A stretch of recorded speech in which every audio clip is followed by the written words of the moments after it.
But the world is coming to an end. It is. Yeah. Shout out Netflix. How are you feeling about the news? Obviously, there's a lot to go. There's a long way to go. I'm curious. I just want to see what happens, really. But I don't. Yeah, I think it's terrible. You do? I don't. I'm surprised you're like a Netflix streaming baby, and I watch things and I do washing up at the same time. That was a shot fired. I know it was, but I also like going to the cinema. Do you? I don't think I go enough though. Remember we had this conversation? Yeah. I don't think I go enough, but I do enjoy the cinema. For this, there needs to still be an option. Yeah. That's my thing. And Netflix buying it, it's like it's not really going to be an option. Is there? 80 billion. It's a lot of money. It's a lot of money, man. It'll be interesting to see what happens. I mean, it's been a really good year for Warner. I'm sure you guys are all aware. Like F1, one back after another. Sinners was the best music. Yeah. Superman, I guess, to some degree, has been a big one for them. Weapons was big. Minecraft was like 100 million box office, like madness. So it's been like a good year for Warner. And then for them to sell up, obviously, they've been trying to sell for a while though, which is the interesting part. It's like been 5 years now. They've been moving towards selling. They've tanked.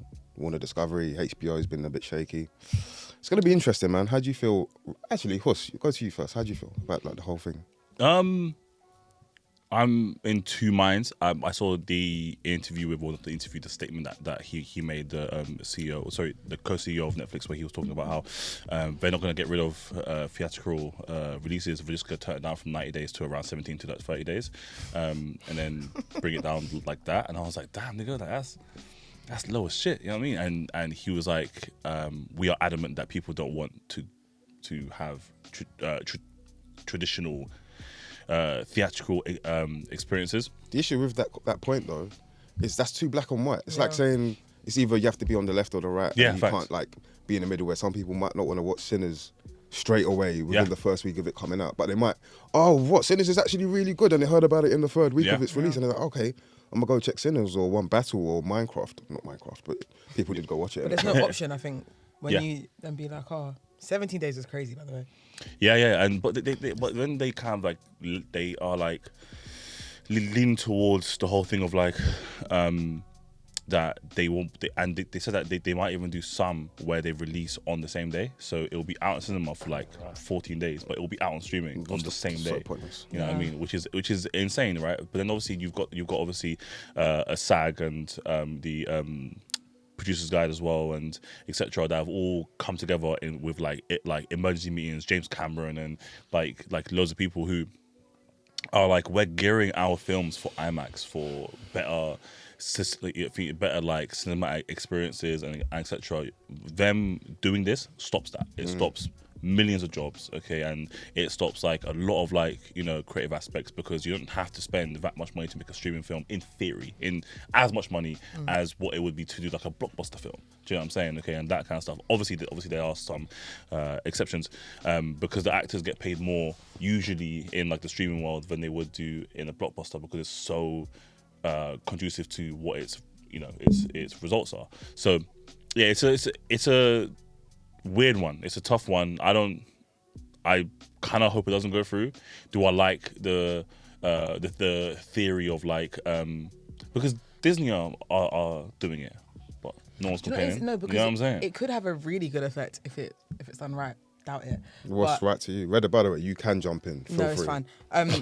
No, you go ahead. The reason I said that, because last week we had a guest on, and me and Manny were just talking, and we thought that she'd feel like she could talk, but she was like, guys, am I allowed to talk? I didn't even know we started yet. Oh, nice, rocking. Yeah, we're rolling, I didn't man. know we was rocking. Hell yeah, bro. We're going to intro you properly, though. We will. Okay, cool.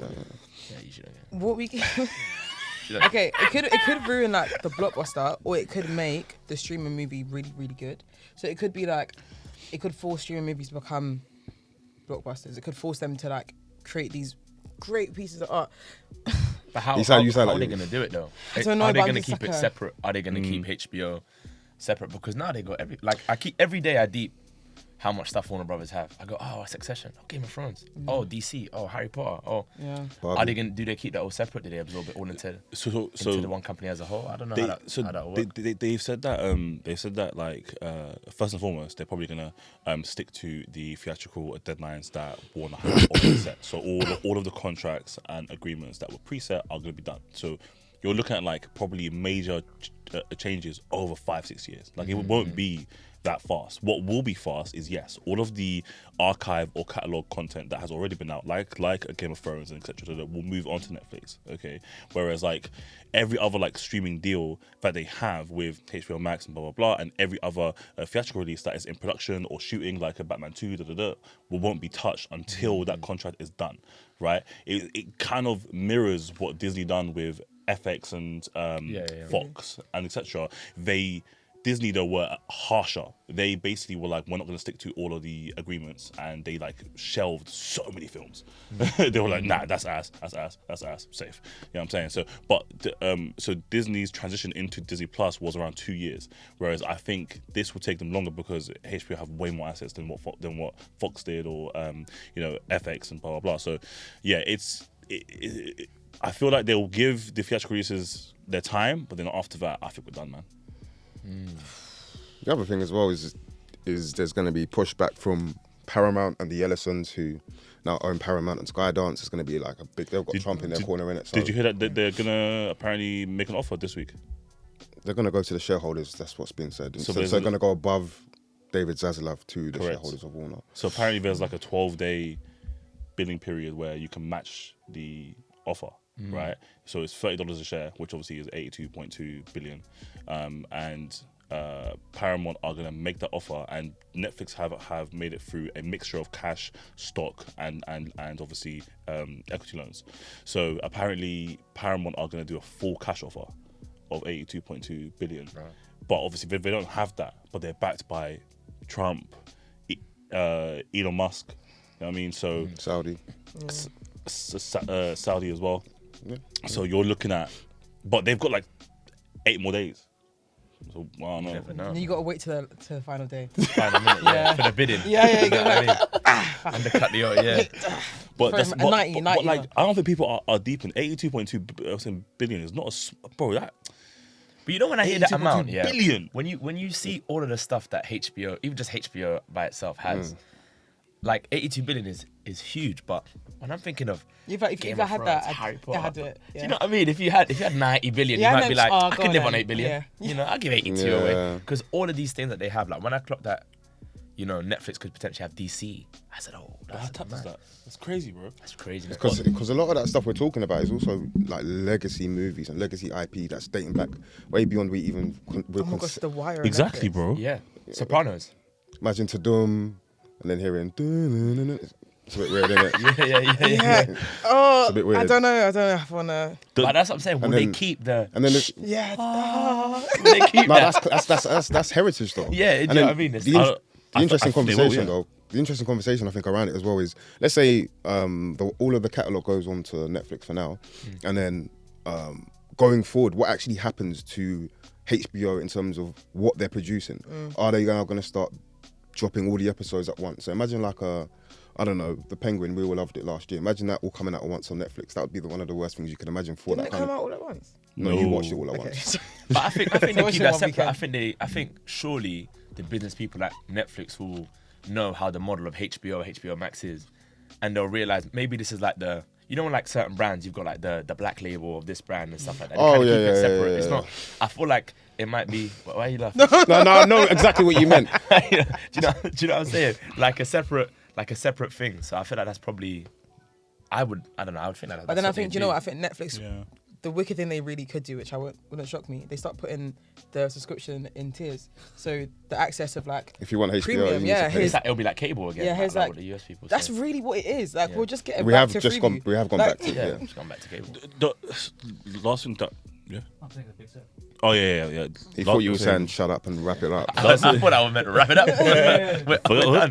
Now the last thing that I would kind of like saying it as well is just with like the Warner assets as well, and the whole like the whole monopoly thing and blah blah blah, right? So that's the case that like SAG and everyone else is doing. Like, hey, listen, there's if you make a monopoly, there'll be in theory there'll be less jobs. There'll be a higher cost for consumers, right? And then also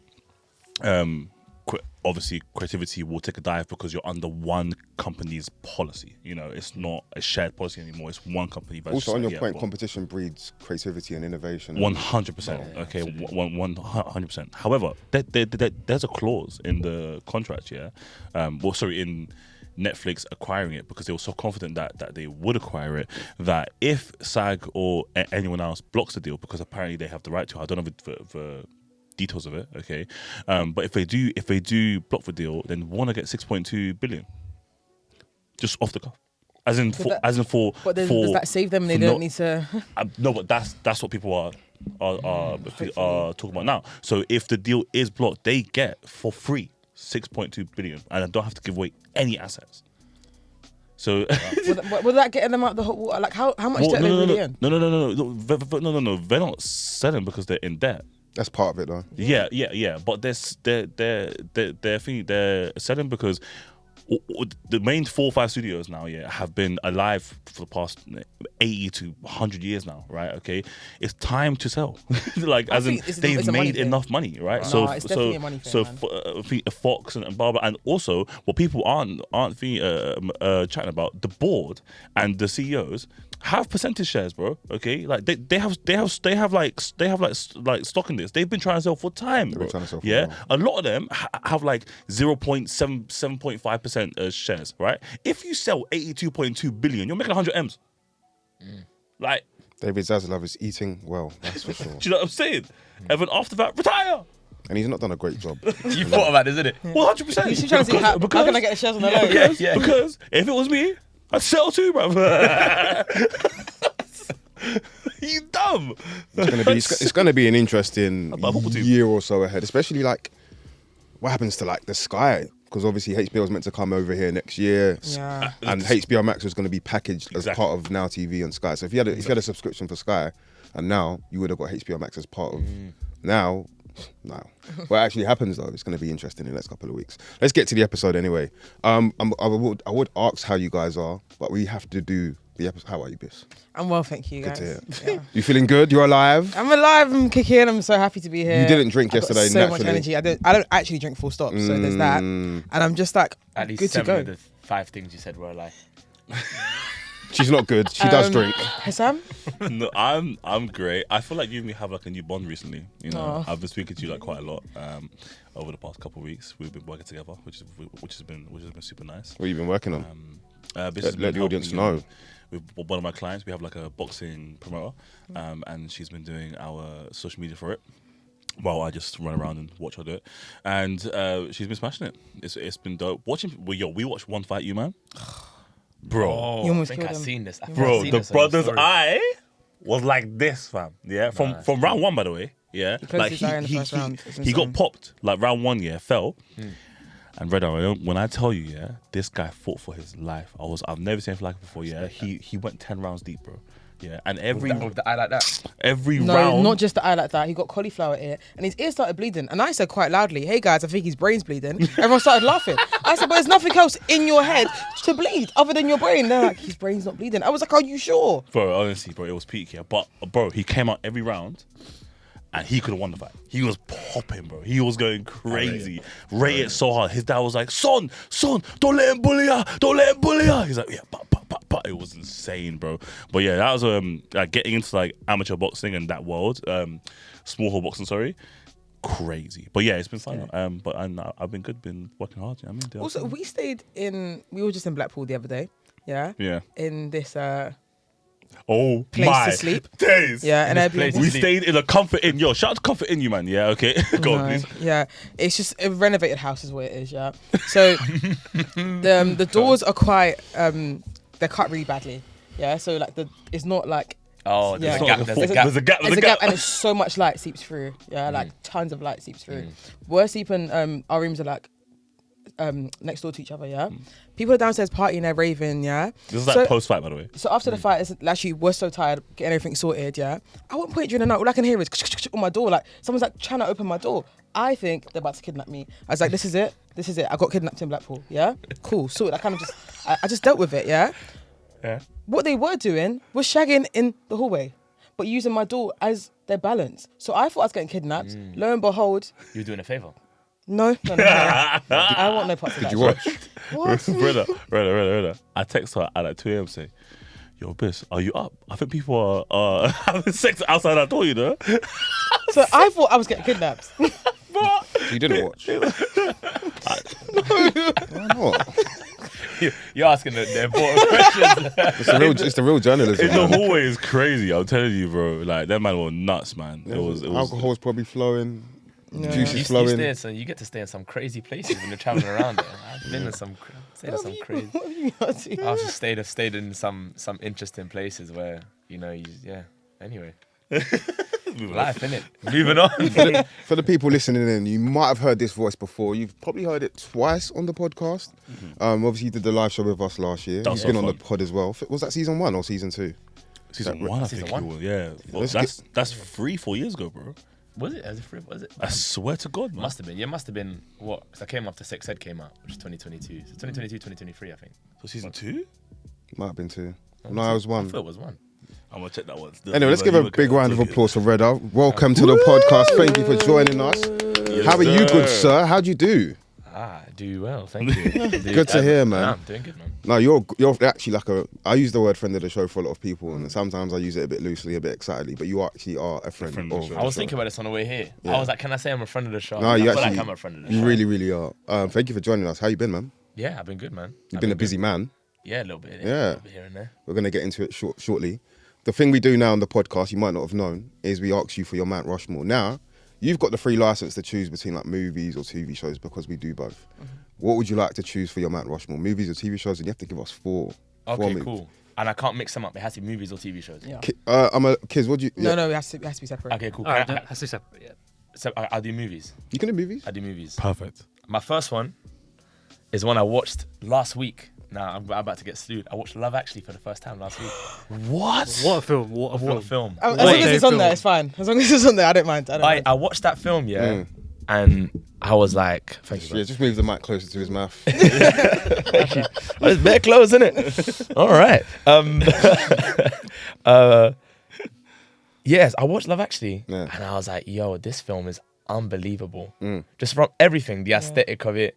I said, you love it. You love it. That's her bag, man. Have you It's a good watched film. He's Just Not Into You? Nah, Watch that next. he's just not into you. He's Just Not That Into You. No, okay, cool. Yeah, looking watch at that this. next. That's one great. No, I watched it at an event. They were screening the movie, and I was like, oh, okay, cool. I'll watch it, whatever. And funny story. So, I was speaking to the lady next to me. She was like, "Have you seen Love Actually?" I said, "No." I said, "But funnily enough, I've been to Richard Curtis's house where he wrote that because Reggie wow. that's Reggie's mentor. Yeah. So when I first booked Pirates, Reggie took us away to this house, this beach house, and it was Richard Curtis's house. And Reggie was like, "Oh, that's where he wrote Love Actually and On Hill." And I was like, "Oh, I haven't seen Love Actually. I haven't seen it." So I never got to watch it until last week. So that's on my Mount Rushmore. Good. As long as it's there, it's fine. That's there. I'm gonna go for the obvious for me, Interstellar. I have to Interesting. put Interstellar there. I love it. There's mixed feelings on that pod, this pod about we that had a- movie. we had a Yeah. clip I going think crazy you and Manny recently. love it. Manny loves it. I love it, but I watched it in IMAX like I think twice now. You guys say things like this. I love it. I just love that film. I He's, do he's in too. his film bro bag with that Yeah. one. No, I know. He said, I watched it on IMAX as well. Like it's like everything is just no, saying, because like, you know what it is. I watched it so much later. Like I watched it when they put it back on IMAX, and I was like, oh, I haven't seen this film. Like I like his films. I like Christopher Nolan's films. When I went to go watch it, and it didn't interest me when it first came out. But when I went to go watch it in IMAX, I was just like, yeah. Like, I was like, this is sick. Yeah. I'll look this way because I know you can No, relate. it's a good movie. I just don't think it's top 4. Do you know what it is though? Like maybe Love Actually probably isn't like a top 4, but like it's just my. Yes, it is. Okay, for you, okay, it's on your Rushmore. She picks and chooses when things work in her favour. So Like That's what life is about. That's- Guys. Mind you, it's my life. you see now, like anything I say, I can put Aladdin in it, and people will be like, oh no, that's just what I grew up watching. Do you know what I mean? I'm not gonna put Aladdin in, but did you say shock? Hey, that's a race joke, by the way. That was a race joke. Thank you very much. I don't feel like a friend of the show right now. What other film have I got? So you're hearing me though, yeah? Love Actually, yeah. Interstellar, So far, it's fine. Interstellar. Okay, cool. We'll talk about this later. What else have I got? You know, Moonlight. Well done. Moonlight. I love Moonlight. You This know? is this an ally pick or is it actually like a movie? Nah, like? this is genuinely. I man. watched it on I remember watching it at a friend's house on like a small like rubbish TV, But even then, the lighting and the way it was filmed, I was just like, this is an amazing film for me. Like Mahershala Ali, that's when for me I was like, I didn't know too much about Mahershala Ali before that. He's and cold. and he just became, I became like obsessed with him. I was like, this guy's sick. Yeah. He's sick. Oh yeah. Naturally. He's phenomenal. He's a Bare phenomenal range actor. as well. Yeah. Like, Yeah. He can do a lot of shit. 100%. And I just think the acting in that film is proper cold. So I'm on 3. I've got one more left. What film have I got? Oh, I'm trying to think of a film now that I really enjoy. I say last one, go over like a Percy. Like a Don't let personal- him Interstellar is a influence you. Percy. Don't do that. No. I'd say there's not a Percy. Like a Percy is one that is just like it's just like it cuts your heart, man. You know what I'm saying? I go for one I watched recently as well. Heat. Oh, what a shot. I watched that. Oi. I watched that. You know what? I watched that not too long ago as well. Bro, it's cold. It doesn't matter when you watch it. That's one of the films that you have to watch. I just thought it was a great movie. I was like, I'm actually enjoying this film. This is a great film. But Love Actually, I'm gonna put number 1. No, you're Like right. You're I correct. proper walked out. I was like, I need a funnel neck. I miss the orange stores back in the day. Like I miss the buses and all of that. Like I miss that aesthetic. I was literally speaking about it yesterday. I was like, I just wanna go Time to machine. a clothes shop and be like, yo, Love Actually. Yeah. What know, is it it's about such a Heat for you? Because I saw a video recently from someone and he was like, Heat's my favorite movie of all time. And when people say that, I'm like, okay, it's cool. I'm with you. That's your favorite. But then he was like, the way he sold it as well, and I fucking rate him. His name's Seth, really cool guy, great creator. He was like, it's the best movie ever made. And I hate when people do that because I know it's a Percy, but you've sold it to me still in my mind now as this is something that's unbelievable. When I watched it recently for the first time, I was like, oh, this is good. That's really good. Like I love the scene with the dinner table scene. That's like That's fucking. that's like but one of that's the like- greatest that's like the- cinema scenes ever. No, that's That's what people- I think said people to say be that. one of the And I best. love the cat and mouse chasing at the back It end. is. It's a great scene, but I feel like also when people do this thing when they point it out, it's like that's. One of Oh, do you them. know and what? it's like, man. Do you know what? Stop Do you know saying what? that. Uno Reverso actually, A Place Beyond the Pines could also compete for that spot. I would actually put Place Beyond the Pines instead of Heat. Instead of Actually, Heat, yeah. I put Place Beyond the Pines. It's not even instead like of you're the Heat. first person on this pod to mention that film. I've been trying to get Manny to watch it for years. No, do you know what? We boo him when he speaks, so you're agreeing with him. Huh? We boo him when he speaks, and you're sat here agreeing with him. To be fair, What is it about? Did Yeah. you pick on? Anyway, moving on. Good work. Thank you very much. Well done. I'm here always. You've got an ally for one. Yeah, well done. Now, Place Beyond the Pines. There's something about like when I watch a film and when I feel nostalgia, even though I didn't live in that time. Yeah. You know, or I didn't live in that place. I'm not from the US or whatever, Oh, yeah, but like, sure. there's something about the way that film looks, and I proper love it. So yeah, I put that instead of Heat actually. But why did I like Heat? Do you know what it is? I think it took me so long to watch that film. Like I say, I only watched it I think last year. After so many years of people going, but that scene. I was like, okay, I'll give it a watch. And when I watched it, I said, I get it. So I think it was like, I finally get why people love that film so much. But A Place Beyond the Pines, I think seeing that scene in the context of the movie does make it a better scene. 100% rather than just. just YouTube clip. Yeah. I agree. Hus, you are a friend of Reda. Sorry, I said Reda, and you've been a fan of his for a while. Supporter, a fan. Talk to us about how you two got to know each other. Yeah, man. Talk us- Also, give us the lore, the backstory. Yeah, give us the law. Also, like I found out he was season 1 episode 18. Wow. Which is I didn't even know we crazy, did man. 18 episodes in season 1. To be fair, We done 24 episodes. 24 episodes. Wow. Yeah. I was in season 4 now, and we're on episode 45 now. You know what I mean? Which is crazy, man. Yeah. But anyways, I met Reda in a wonderful situation. I met him on screen, which sounds so corny. Okay. sounds very industry like. I got a private screen link. You know, I was working PR at the time, and it was like, hey, watch this film. You know, Reggie Yates and etc. And I was like, cool, boom.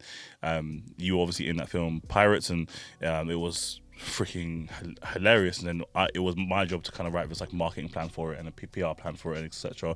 Which we did, and we pitched it to Reg and all of that, and we almost got there, and then it was like the budget just didn't work out, whatever, and then we weren't able to kind of like work together, but we were able to kind of like consult on a few things.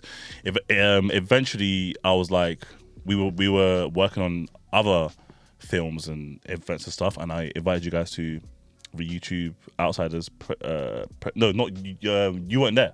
I went there for the Outsiders. No, it was. You didn't get invite. No, okay, he got invited. It was your other two classmates. Yeah, Elliot and Jordan. Yeah. Yeah. So met them there, and then they were like, "Yo, G," I was like, "Oh my god, yeah, whatever." Chopped it up, blah blah blah.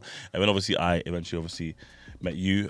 You were friends with Ash as well. You know, obviously, and all of that. And then I don't know, man. Like your vibe is just outstanding. And also in that film, you were freaking hilarious, bro. Oh, like, you were the funniest person in that film. And then I was like, Are you just saying that for the sake of saying it? I said it 3 years ago. I'll write it back again. Do you know what I mean? The contrarian, you know what I'm saying? Yeah. To devise things up a bit. So. And the moment I kind of introduced you to this podcast and to kind of like what we're doing here, you didn't even hesitate, bro. Like we've had so many conversations with different people about the pod and stuff, and you hear every excuse on the book, but you were like, bro, I love what you guys do. You were engaging with us, you know, etc. And then every time I've called upon you to be like, yo, bro, you're like, yeah, bro, I'm there. You know what I'm saying I'll make time. So and then since then we've now partied together. We've gone out. You know what I mean? We've done our thing. So yeah, man. Like, bro, it's I fuck with you heavy, bro. Yeah, Thank you, bro. my bro, man. Cold. Cold.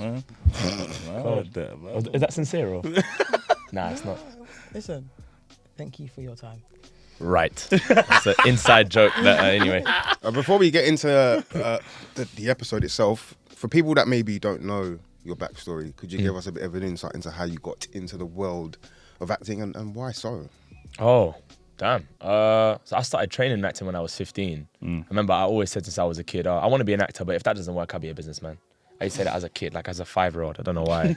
And then one day, my mum was like to me, she was like, "Oh, are you just gonna keep saying that and not do anything about it?" Jeez, mum. Hey, what? That's You more get it? mum's respect. And I remember it was 2 a.m. and I just rolled over, like picked my phone up and I just emailed this like small part-time drama school. And then I just started going. I was like, "Hi, my name is Reda Elazouar. I'm a 15-year-old." And I still have the email to this day. It's one of the first emails I ever sent. I'm a actor. I sing. I would like to come through and audition for you. Best Reda Elazouar. Like it was a bit like. Yeah. She was like, "Yeah, cool. Come this day at that time." And I just started training from then. Trained with that school, Raw London, for like 4 years. And then, yeah, slowly kind of like I got signed. Bunch of auditions, didn't book them. I was filming self-tapes, bare unorthodox, and like webcams at one point, just because like I was like, my phone wasn't good enough. So I sent a bunch of terrible self-tapes for my first few. And then slowly started working in the industry, like got a small TV role and then slightly bigger. And then then, you know, kind of like it snowballed from then. Yeah, what did you learn from your time in drama? I always find the drama school thing quite interesting because obviously there's a lot of theoretical within that as well. Yeah. Yes, no? Yeah. That was, I mean, for me, I was doing my GCSEs and my A-levels while I was doing the part-time drama school. So I was going, it was only on Saturdays, but it was so intense sometimes that like we'd start at 5 a.m. and finish at 10 p.m. And so what I learned from it was discipline. Like my teachers there, this wasn't a thing that you were doing for fun. It was, you can enjoy it and you hopefully will enjoy it. But this was like, you know, my mum often says that, she was like, "Oh, Saturday morning, it was like you were going off to the army." Because it was just like, I'd be like, "Hey mum, I might not see you. I might not see you today," you know, because it was very intense. And that's what I loved about it. And we weren't allowed to slack off. And my teacher will always, when I left actually initially, she was like, every time I told you, you were bad, you were good. Every time I told you were good, you were great. But I never wanted to give you just the satisfaction of being like, "Oh, that's it, I'm good enough." That's it. She was like, there's always another level to go. And so yeah, it was very intense. And you are working a lot in like the theoretical, subtext, subconscious and stuff. So sometimes, you know, in the middle of doing my history coursework, she'd be like, "Oh, I want 2,000 words on this scene, on why you're doing this in the scene." So in the middle of writing about, you know, 1066 Battle of Hastings, I'd have to change tab and write, you know, 2,000 words about this character. And at some point, she's like, "Oh man, how am I going to juggle this?" But yeah, no, it was fun and intense at the same time. Do you think Bish could join you in the acting world? I think so. I think you got the charisma for it. Thank you. Got the charisma for it. Would you I ever think do I it? do a really good press run, but I don't think the acting would be that great. You think you'd sell the movie? I think but the I'm movie more might worried be a about bit you on shit. the press run. No, I'm worried about you on press. no, don't worry. I'm gonna sell that movie. Well, not the right reasons, but I'm gonna sell it. Yeah. One way or No, another. because you turn over and be like, "So I've got the movie poster tattooed right here," you know, and then yeah, that's be worrying. No, I'm telling you guys, I would sell it, but I don't think the movie would be good. Okay. Yeah. You know, I feel like you would have been a drama theatre kind of girl when you were younger. I wish. There was one You was point. also emo, so I don't know. No, not really. So you sound like Tees. Is T Zandos? What's that her name? T Sandos. You sounded like a just You not then. just interview her recently? Yeah. Yeah, I tap in. You just sounded like a just then. That was a really good I interview. don't wasn't it? know, not really. Support. Thank you. You know what I mean? Oh, guys, appreciate That interview was that was funny. It was a funny interview. Yeah, she's the finest person ever. She's fucking hilarious. Yeah. You don't know my law. Yeah. See, I tap in. You I did really tap in. did. Thank you. Come on, man. I date white guys. That was funny. Yeah, a lot of that interview had to get cut out. Bless her. I can imagine. She just kept going. Yeah, I would love to act. Yeah, but also what I really love to do is like musical theatre. Well, like Hamilton. Yeah. You and Hamilton would be hilarious. I'll What? cry. But also, I'd love to. he picked the one black show, by the way. Yeah. Nah, do you know why? Because I want to do Hamilton. Slyly. Have you guys seen it, by the way? Hamilton, no. I went Well, a not couple properly, years ago. so. Yeah, I oh want my to go days, watch it. it's Unbelievable. So good, bro. I'd love to do like I 6 know It's, what months. it's the music. only show, okay, that gassed me. I was like this. Like, I was the It whole was sick. time. But it was so sick. But do you bro. know the music? What do you mean? Like, do you know the song before you went in? Hell no. I haven't even, like, out of time, I've never even, like, heard of it. When you guys go and watch the productions like that, do you not ever listen to the music first? Do you know how I got No, introduced never. to it? I did like it wasn't a casting session, but it was like a workshop day with the team. And I didn't know anything about Hamilton. So I used to sing when I was younger, but I never did any musical Can you still stuff. sing now? Yeah. So I did the thing, and then I bent. Don't make him sing. Because that's actually not gonna happen. but no, I would do. And I like to do Hamilton. Yeah. You would do it, yeah? Hamilton? Yeah. Yeah, but I'd really want to do either Six. Have you seen Six? No. It's historical fiction about Henry VIII's 6 wives. Okay. Yeah. Like it. It looks so good. Would you play one of the wives? Yeah. Which one? Divorced and died. Divorced survived. I've never heard it in that cadence Have before. you not? That's no divorced but had a Can horrible we history. avoid saying the B word, please, just for YouTube? Divorced. Oh, that's it. Divorced and died. Yeah. Divorced, survived. I'm Henry VIII. I had 6 story wives. Some say I ruined their life. Guys, horrible history. Catelyn of Aragon yeah. would be. Huh? Catelyn of Aragon. Yeah. Or Anne Boleyn. Oh wait, and then Kathleen and Aragon. Guys, listen to the music. It's really good. Copyright. This is gonna take me. No. She's got to sing it well for it to be. Right. copyrighted. Yeah. What is the song? Guys, just listen to it. I might have to sing all of it, but there's no point. Just Right, listen to got it. you. I do that all Hell's Kitchen. Okay. Yeah. All right. Fair dues. You brought up earlier Reggie Yates. You Yeah. brought up your time working with the man himself, who's Yeah. like, at least for us, childhood heritage. Absolutely. To like young Hell teen yeah. and young adults. Yeah. Talk to us about working with the man himself and like what you took from that like experience. It was amazing. It was the first time properly working with a writer and director. Someone that directed that also wrote the screenplay, which was nice because any questions I had, he would answer like straight away because it was inspired by his life and the things he saw around him while he was growing up in that era. And like I said earlier, like the moment we booked the job, he called us all individually. So I remember getting a call. It was from my agent at the time saying, "Hey, Reggie's gonna call you." And growing up watching Reggie on screen, I was like, "Reggie's gonna call." That's kind of crazy. Yeah. I remember exactly where I was, and he was like, "Hey," and then he said, "Hey, kidda," and I was like, "Yo." Yeah, you can't correct I was me. like, how you doing? How do you? Huh? No, I can't correct him. No, that's my character's name. Oh. Yeah. How old are we? I was 20. I was 20, and I remember I was walking. I remember that day I did like 27,000 steps. I remember I was still on my phone. I walked for so long because I found out I got the job, and then I got the call, and he was like, "Yeah, you got the job and stuff." And then I found out after he's gonna take us away. Like he put in his own time to take us away for 2 days. To he made us watch like Trading Places and films as well that kind of affected him and like inspired him growing up, and maybe other reasons why he wrote Pirates. So he put in a lot of time. He had a lot of time for us, and we still speak all the time now, and that's just testament to the type of person he is. He isn't someone that's like gonna forget you or whatever. He's always checking in, and he was like that during the filming process, like constantly asking us, what do we want to do, and he let us improvise a lot in that film as well.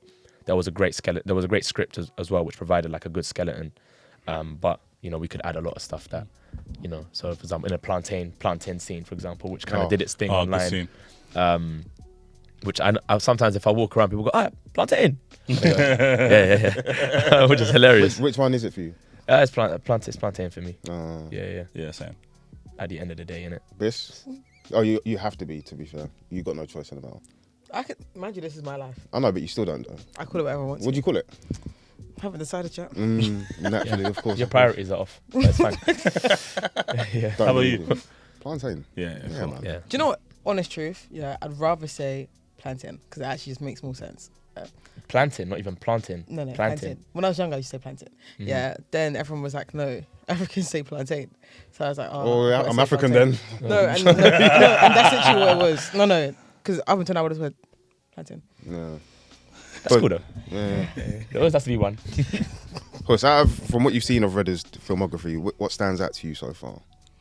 I'm biased for Pirates because I watched that on my laptop in my office. You know what I mean? So and I was like actually laughing out loud. Yeah, yeah. No, because the setting makes it seem like I'm biased because I watched it in my office on a laptop. Because like, what the hell? Because I expected like to I was just You thought it was gonna be shit. That's yeah, crazy. no, because at like that point, That's okay, insane. at I that believe in point, him. my job was to literally watch films. Do you get me? Okay, and I was getting tired of it. And then, obviously, you know, this came along, and then I was like, this is freaking hilarious. And I remember like pausing it and telling like the staff around me like, yo, tune in.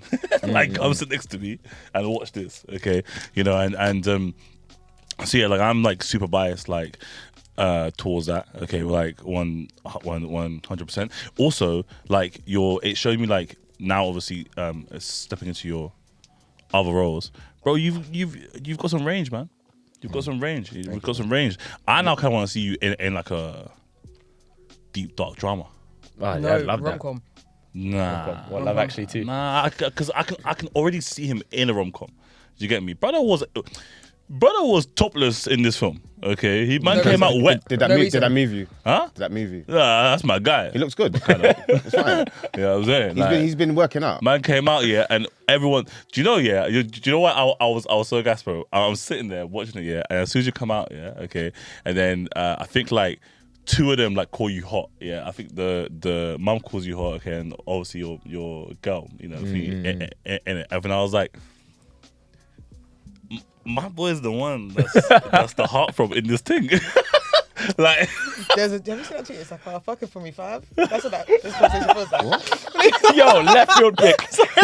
Yo, came from left. That's what it feels like right now. Like, That's a great reference. Yeah, That's a great reference. that's what this conversation feels like. hey, listen, I was Oh my gosh, yeah. I was They all thinking, want to man. fuck. Man, it's so insane. This sounds crazy. I was gassed, man. Yeah, fucking for me, five. That's what it feels like. Crazy. I was so gassed, man. I was like, bro, like what the fuck? Like, and usually it's some massive like 6'4" white guy. You get me? I was like, bro, my brother from ends, you know. Like, I was like, yeah, nah, it was gas. I was gassed. But yeah, nah, like I'm like I kind of want to see you now in like a really dark drama, like a prisoners type vibe. I think you shed it in that, man. Is there a movie or series that fits that vibe that you think, oh, I wish I'd been in that kind of thing? Oh, that's a question. Like a deep dark. Yeah. It's techie, man. Trying to think of the stuff I've also auditioned for that might have matched That might have fell into that. Yeah, that fell pitfall, into that yeah, category. yeah, I can't think of Ball anything picture, off the that's rip. But I'd love to do something like that though. Yeah, like, something like that. Like yeah, 100%. we had on Josh Deku. Yeah. And he was talking about how or we said that Succession, right? He would make a great young Milchek.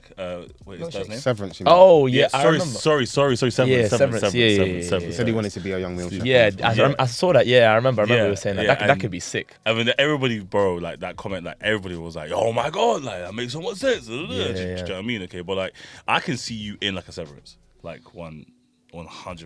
I could also see you as like a crime detective. Yeah, I mean, I played one. Yeah. I just played one. Yeah, But like that was a bit more. Although it wasn't that comedic. Yeah, I'd like to play something like dark and stuff. And, Yeah. You know, that's the kind of reality of us though as actors, like coming up, where like you shoot your shot for so many different things, and what lands is just kind of what lands sometimes. And you know, like you speak to actors, you know, at the age of 45, and they're like, why did you do this role? They're like, well, you know, because I picked this role. A lot of us, it's just like, we're shooting our shot at everything. What lands, we're like, cool, I'm doing this then. You know what I mean? So I'd love to do something like that, because for me, range was like the most important thing. I remember even going back to like the drama school thing, my teacher was just like, you can't just do comedy all the time. At one point, when I first started, I was like, I could do comedy. And she was like, okay, no, just drama stuff. We're just going to do like tragedy plays or whatever. Like she was making me do scenes that had like deep emotional kind of like moments. Because she was like, you can't just do that. And that for me just reiterated for me that range is important. Oh yeah. So for me, that kind of something like Severance, sick, Yeah, or something like even something like Industry, something like that. You know what I mean? I could see you in a season 5 or 6, bro. You know what I'm saying? I could see you in that, If they man. want, I swear it's the final season now, isn't it? No, it's not been confirmed that it's final. Slow horses. But something I love slow horses. I love slow horses. Slow I horses love could be really. Gary Oldman in the same. Hey, you could fit into that. I could see Gary it. Oldman is amazing. man. Hey. No, honestly, Gary I Oldman. could I see want you. a cup. She hates. there. Who do you hate in Slow Horses again? Fucking hate Lamb. No, you don't, man. Stop I don't lying, anymore. man. I don't. Cartwright. You guys, that's an incompetent man. He's so incompetent. He's Everything not he good at his touches. job. He's no. Honestly, only Lamb is good at his job. The rest of them are actual idiots. Like, they're actually not good at their job. Like, no, Cartwright is. Oh no, my girl that was in Luther's is good, but she's also like a junkie, so that doesn't like help. she might go and solve the crime. On the way, she's done 5 lines. I like.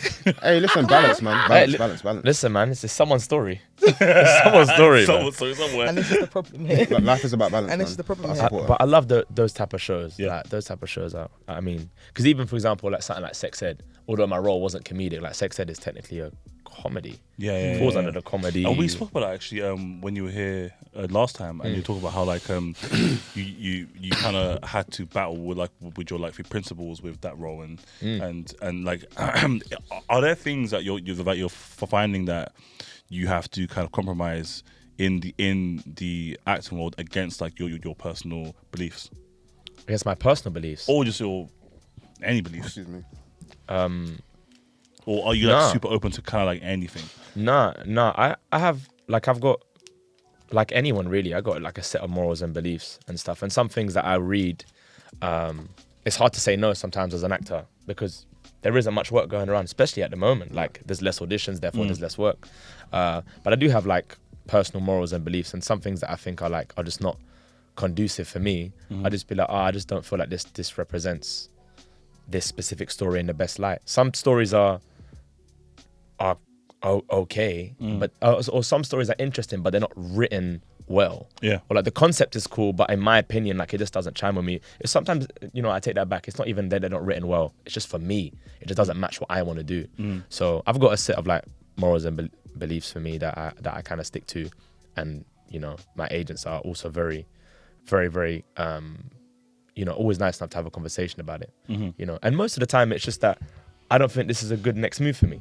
I don't feel like this is something I want to do. Like oftentimes you do a comedy, the things that follow after just comedy. I'm like, I'm not only Kidder from Pirates. I'm not only like this from that. I can and I want to do other things. The Matthew McConaughey thing. Yeah, exactly. Yeah. Ugh. Exactly. I know. Yeah. No, because I feel like as It's a a cool story though. cool as a young actor, Thank you. young male actor. Do you feel like you guys don't want to do rom-coms because of that? Do you feel like you guys have hit that spot now? There's no room for rom-coms. I don't like this argument It's not- anymore. it's- I don't. Listen, most actors will do most things. Most actors will do all things. Really, it's not even about that. It's just like what rom-com. See, for me, something like would you say Rye Lane is a rom-com? Yes. Yeah. That film for me is like one of the best like UK films that come out in the most recent years. In terms of like when I was obviously like after doing Pirates, of course I was more in key with like UK films and stuff. For me, like I loved something like Rye Lane, but those things aren't actually actively made. A lot of the times they're made in the US, but in the US, who are they casting? They're casting US actors or UK actors that are now big enough to transfer and go to the US market.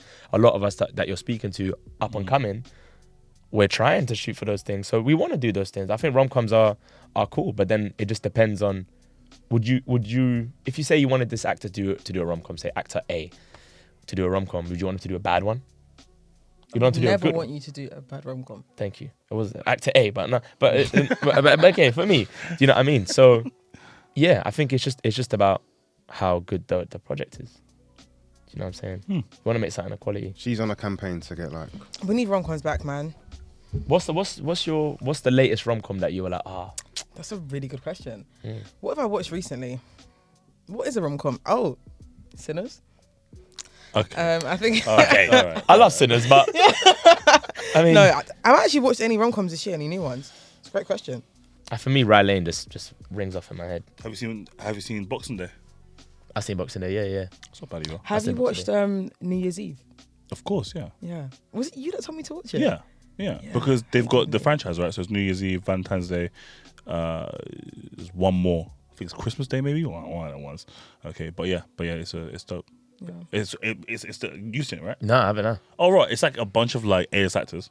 Okay, and they all have like individual stories, and it's like a rush to whatever day that is. So if it's Valentine's Day, whatever. Okay. I love that type of films. Yeah. And then kind of like, and eventually, as the story progresses, a lot of them cross paths. They might walk past each other. They might. Do you know what I mean? It's really cool. Or like towards the end, there's always like 2-3 like twists where it's like, actually, this person, he was getting to meet this person who you met an hour ago. That reminds me of Love Actually. Yeah. This is why you need to watch these. Like, by the way, okay, do you know that they made those films as a contract write-offs? Is basically like it was a time where like actors were signed to studios, which is obviously doesn't like really picture deals and stuff. Correct. So it doesn't really happen now on that's just like Marvel. Do you know what I mean? Whereas like I think back then, like if let's say like Zac Efron was trying to be in a film with Christopher Nolan in Universal, he would have to get out of his contract at Warner. So Warner would just kind of like create films where they can put a bunch of A-listers that just needed their things done, contracts done to then figure it out. It's the same reason why Seth Rogen made it Ends of Us. No, not Ends of Us. End of the World. The end. Huh? This is the end. This is the end, which he used to his advantage to have all these mad people in there. But yeah, I could see you in Eternity. I know you probably haven't seen it yet. No, I haven't. No. Elizabeth Olsen, Callum Turner. You would be so good in Eternity. Miles Teller and Dave Andre around there. Queen. I'll watch the trailer. It's good, man. Yes, bro, the film's really good, bro. Okay, sick. I'll take your recommendation. It's good. I actually think Dave outshone. Like always, though, she does. I think she was better. Elizabeth Olsen was really good as well. She was really good, but Dave was. She's just better than everyone else. I swear. No, she's actually fucking really. Like I love her down. I do think that the weakest person there was what, Callum? Yeah, for sure. Okay. For sure. Callum is a little heartthrob, isn't he? He's gonna be on next James Bond apparently. He's a good-looking guy. He's a good actor though. Like I first saw him in The Capture, and like oh my gosh, I was so moved when I saw him. And he was really good in that. Have you seen is it Masters of the Air? No, man, I don't really like war movies or shows. My dad loves war stuff. Same with me. Don't really interest me. That was my first. I guess there's always a feeling is this propaganda as well. Yeah. Good point. Yeah. No, go on. No. Sola has something to say. He's a propaganda. I was like, nah, we just stop here. this is me. Yeah. Okay. Well, I was gonna say the Warfare is a good movie, and I watched that this year. Warfare. Yeah. Do you know what? I couldn't watch a movie with 7 men. I watched Warfare when it came out. Yeah, like literally like week of. That scene, by the way, the sound scene, sound is nuts, scared the living bejesus out of me, bro. Basically, like they tried to replicate what they would have heard when the bomb went off. Right. Okay. So so they had to get this like film. You can't watch this film in like a big screen. It's like this peak, bro. Okay, but like so there's one scene where the sound is so loud, bro, that it scares the hell out of you, bro. Is it like an Oppenheimer moment with the bomb going off?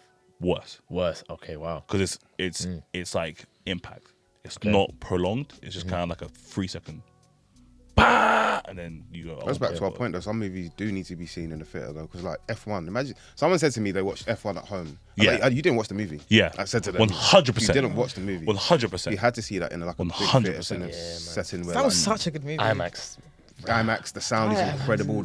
From a technical standpoint, it's one of the best movies of the year. It was amazing, man. All the camera stuff, like watching like the behind the scenes stuff was like good movie, man. It's cold. Fantastic film. I really loved F1. Oh, man, I enjoyed it. You've got to pick your best movies of the year soon. Yeah, I've already got them. Got a week left. Yeah, I've got them. All right. Anyways, onto what's that? Family Plan 2. Is it really? What did you like about the movie? Hey man, there's like they've got this new character in there. Yeah. He's this Moroccan French boy. Yeah. Wow. And honestly, I'm like, wow, so cool. You can run, you can jump. It's got 6 Yeah. pack. He says, "Daddy," all the time. Yeah. Maybe fall asleep uncomfortable. Be careful what words you say. Okay, I thought you said something else. Well, no. He doesn't say that. He doesn't say that The one. documentary, innit? Documentary came out He recently. doesn't say that one. He's got crazy bard. Yeah. Okay. Now, do you want to take your dick off the mic, please? No, like, bro, I'm just saying, man. Like, we all figured it. take your booty off the mic. Everyone's Did you watch it? Why do you think I'm lying? Quiz me right now. I watched everything. Okay, cool, come. I have Come on, one. you were like, because everything you said is like basically in one clip. He's French Mark. I have one gripe though. Go on. How do you get to gripes before the podcast? No, I haven't. Like, let me say everything. 'cause I've watched it. Go. Yeah, Yeah, you just Sorry, do your sorry. thing. Yeah, It's your so flaw. I have watched it. And the way you said that doesn't make it seem like I only watched that one part. Do carry on. What happened an hour in? Okay, cool. Do you know what I find really funny? Yeah, it gave me that like old school movie feeling. It does that thing where you know that character has got the ability to solve everyone's problems. Yeah. And you don't give them a chance to just finish their sentence. Yeah, yeah. And that happens twice. Yeah. And at the whole time I was just waiting. I was like, okay, when is Omar coming back? Because clearly, who is his dad here? Clearly, his dad is someone. Yeah. I'm going to spoiler. I don't know. I don't really care. Clearly, his dad is someone in it. Yeah. And the final part is like, oh, this is my dad. Like, and I was like, You oh. could have told us earlier. And I tried to Yeah, tell and you. he's like, I tried to tell you. And honestly, I was just like, oh. See, this we did is watch like- the movie. See? I respect. Yeah, man. The hell? Respect. I only watched 2. I didn't watch 1 because you weren't in 1. Yeah. I can't lie though. I thought Nah, I've seen them Wahlberg's character. I thought he was racist, man. What is it? Yeah. I What, don't know, at man. Just came across as a racist What thing. at the beginning? Just the way he was treating you. I didn't like it. Yeah. I think it's tough though. Do you know what it is? No, I don't more like- actually think he was, but I think it's more his daughter's getting smashed. yeah, by that's crazy. By a Moroccan guy. I think, but I think though. Imagine though, I'm coming out topless. You see, I said this in an interview the other day. Had you two No, I was just in the shower. Oh, okay. It was my time to be in the shower. Well, Omar's time to be in the shower. And yeah, because I got to separate the characters. Yeah, let's be careful.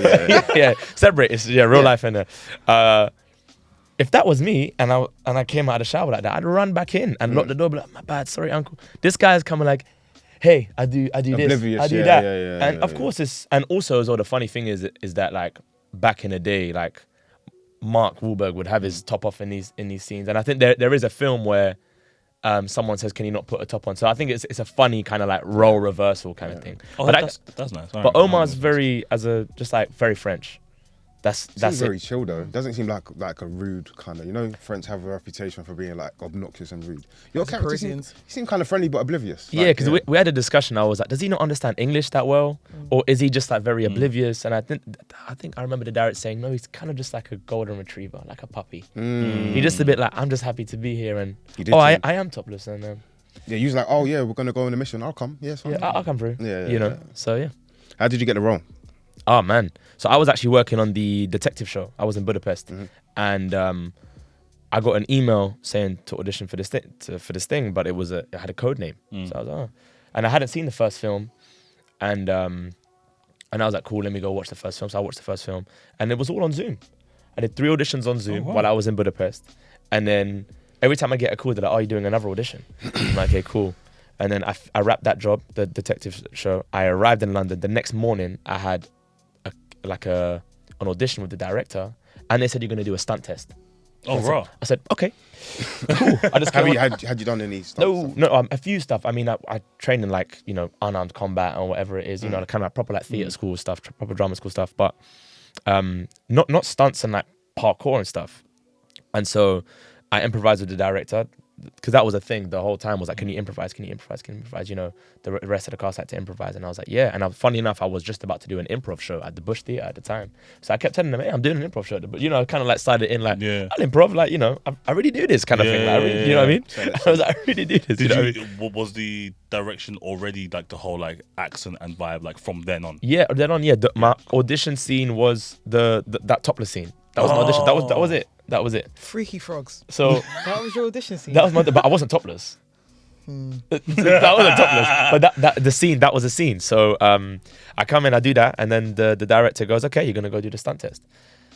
No word of a lie. I walk into this massive warehouse in the studio. Yeah, it was in the studio, and there's a bunch of cardboard boxes everywhere, like the classic like stunt room. I see a phone come out. There's a mat there. We do a warm up first, like run around the room, do me 10 push-ups, 10 squats, do this, do that, 10 sit-ups, whatever. All I hear is jump over that thing. Huh? jump over that thing. So I literally have to run, jump over this block. How high was it, bro? Did you see that what you posted in your story recently? Yeah. That was after I got the job and I started training. But like they were just like, we just want to see what you can do and like mechanically what your body does when you're jumping over these things. So it wasn't like that high, but I just wanted to see. But I had no parkour experience whatsoever. Did you hurt yourself? No, I didn't. I would, and even if I did, I would have styled it out. We're like, no, it's cool. I've done it before because yeah. But yeah, so it was just 30 minutes of just sports. And then my final audition was a chemistry read with Zoe Colletti, who plays Nina in the film, over Zoom as well. Just improvisation, and then. What's that like though? Over Zoom. Over Zoom, it's mad because if it lags for 1 second, you're not funny. Yeah, so you could put any comedian in there, you lag for 1 second because everything is about comedy is also about timing. Yeah, for sure. The moment it lagged, but luckily it didn't. My wife made sure no one's connected to the Wi-Fi. No Wi-Fi is connected straight into the laptop. Ethernet just and then it's mad. I was actually with Josh in Las Vegas. Oh man, we were at the Grand Prix. Yeah, and it's funny because they filmed the first one in Vegas, and I got a call from my agent in the morning. Woke up and I was waiting to get this role, and I was on a treadmill every day because I was like, I knew I need to be fit for this. I got a call and my agent goes, "Hey man, bad news, man." And I told Josh, I was like, if I get this job, I have to go back to London. If I don't, we're gonna go LA. We're just gonna have a good time. So we kind of I was like, hey, cool. No one's kind of messaged me yet, so I guess we're gonna go LA. I get a call, morning. Hello, yeah, bad news, man. I was like, yeah, man, no more burgers. You got to start training. I went, okay. Okay. I hate 6. See you later. Boom. Fuck, I need to go to the gym. And I literally went straight to the gym, treadmill, 45 minutes. I feel like you've been locked in. Yeah. I had 5. I thought I had 9 weeks to get ready. I had 5. So I was doing 4 parkour stunt and boxing sessions a week. God. 3 sessions a week with a PT, which we can speak about later because there's some good film history with a PT. Because before I got the job, I got a call from the director saying, hey, like, so as you know, like, you need to be quite physically fit for the scene. And I went, yeah, of course. And I was at the gym. I was like, yeah, no, 100%. I can do that. I can get a 6-pack. But I actually asked initially, I was like, what about like wearing a vest or something? Because I was like, I don't have 1 pack. I don't even have one. I don't have one to give you. So he was like, yeah, no, we'd need that for the scene. I said, cool. Can I get a PT and a chef? And then he just went, yeah, okay. And so I ended up getting straight up. Wait. You asked for that on the phone? On the phone, I hadn't got the job yet. Not through an agent, not for anything. No. My agent told me the director's gonna call you, and I was so like in panic mode, that kind of adrenaline mode. Yeah. I was like, yeah, listen. I think verbatim, I went, I'll give you 100%, and I'll get there in the 8 or 9 weeks that I've got, but I need a PT and a chef. And he went, cool, I'll sort that out. Patterned. And then he ended up getting me the PT for Daniel Craig and Pierce Brosnan for the Bond films, and also another PT for Glenn Powell's PT, and he's trained also lots of other people. And I had a nutritionist that was kind of like on call, and a chef cooking me food 4 days a week because I had no time. I couldn't do this with cereal in the morning. I saw you at fucking carnival, vest up, arms gun, and I said, "It's this nigga, man. This guy's been training, bro." Has that become part of your lifestyle now? It feels like it has now. Like, because they kind of taught me the discipline. No, sorry, I'm hungry. You said I need some of that curry goat. I'm just coming out. No. She's got curry goat and mac and cheese in the fridge out there. No, I'm joking. I'm a half-eaten Snickers. Yeah, I can't get. I might need that. It's actually fucking up. It became part of my routine because I had to, because there's actually a second scene where I was supposed to be topless, but then they ended up taking it out. Oh man! So before spoilers, but like where Dan gets drugged. Oh yeah. Yeah, at that point I was supposed to be topless. So I was training until then. Why were you meant to be topless in that scene? Because I'm sleeping. But so freaky frogs, I'm telling you. But it was taken out anyway. Everyone in that scene is fully clothed, yeah. Because it's but he's the hunk, though, isn't it? Nah, guys. But I kept training. So even when we went to Paris and it was like Ramadan, we were doing night shoots. I'd rap at like 3 a.m. I'd go to the hotel gym and go on a bike for like 45 minutes, eat and then go sleep. Because I just had to kind of keep physically fit as well for the stunts, as you want to make sure your knees and your ankles and your hips and your back are good. Because if not, you could easily just be written off. Like one ankle injury, and you can't do any of the running, let alone any stunts. Wow. So is this the first time doing all of your own stunts? I did not do all of my own stunts. No. You're the stunt double. You had like a parkour guy, right? Yeah, Nabil Hadim. He's been doing it for 17. He's 31, I think. But he's been doing it for 17 years. So he's like a proper. I remember the stunt team, the American stunt team, was like, this guy's a phenom, because he would just That's so good. I love it. He would jump, and he'd be like, I do harder stuff than this on the weekends. And for him, this was like simple. So no, I had a great stunt double because obviously I didn't have much time. Like, I wish I had like 9 months to prep. I can't wait to be in that position where I've got like a year to prep something. That would be cool where I can learn the skill. But he did like 95% of the stuff. I would start the thing and I would end the thing, and he would do everything in the middle. I got to give props all to him for that. Sick. Yeah. Do you have a stand-up moment from like the movie in terms of like a scene or a moment that you were in that stands out to you? That you enjoyed? Yeah, there's a good mix of like CGI and like real life exteriors in the film. Excuse me. At one point when we're on the parking lot, and it's like nice, it's like a sunset. That moment, because they're closing off roads. Like sometimes they would close off like big areas. Like imagine like in comparison, they shut off the whole of Notting Hill. That's kind of what it felt like. We were in Paris and it was all locked off.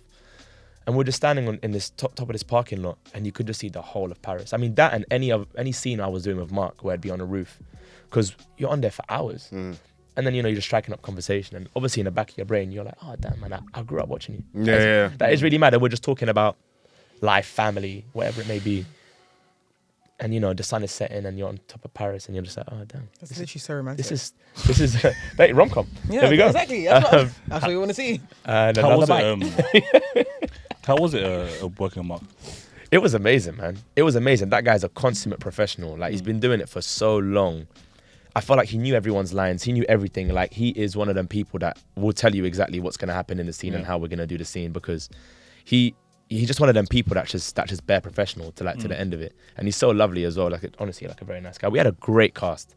Mark, I Michelle. had that feeling. It felt like a very it was oriented cast. It's not for pretend or for press or whatever. And like, it's so funny really because like he's been in like a few films this year, right? And one of them was shit. The Start of the year, fucking bad, man. The flight one. Flight's terrible, man. Yeah, Sorry. I ain't seen it. It's bad. It's a really bad film. Sorry. But like That's so funny.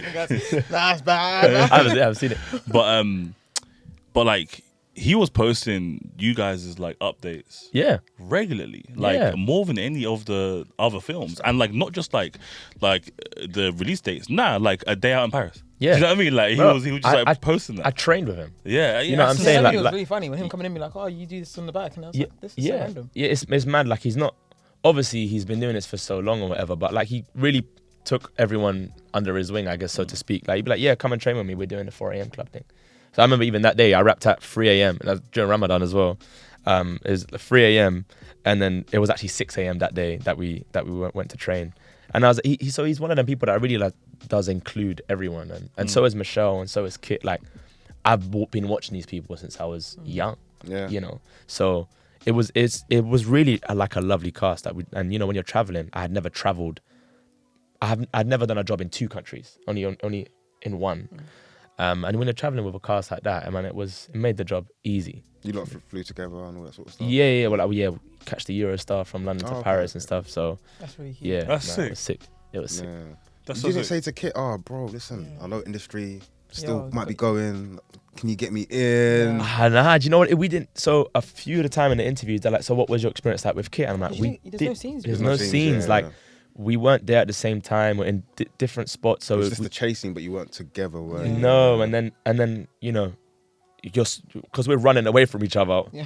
One person's telling us we're wrapped, the other person telling him we're wrapped. He's wrapped, and then so all of a sudden, like, we're both going to different places. And we never actually probably got to properly have a conversation. But I could see you in industry, man. I actually really could. That's you've sold that idea. I sold industry, yeah.